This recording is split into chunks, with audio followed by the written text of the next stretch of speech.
Der Keksboden, Schokoganache mit Tiramisu-Creme. Das ist so lecker. Köstlich.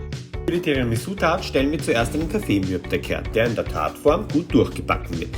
Die Ganache besteht aus gehackter Zartbitterschokolade, die mit heißem Schlagobers übergossen wird und mit Butter und etwas Ricotta verfeinert wird. Den Kaffeeboden habe ich zusätzlich mit Preiselbeeren bestrichen und danach die Ganache darüber gegossen. Für das Topping das köstliche cremig Tiramisu aufschlagen. Das schmeckt schon pur ausgezeichnet. Creme nun auf die Tart spritzen und mit Kakaopulver bestreuen. Die Tiramisu-Tat ist gelingsicher und köstlich. Probier's aus und überzeuge dich selbst davon. Lass sie dir schmecken.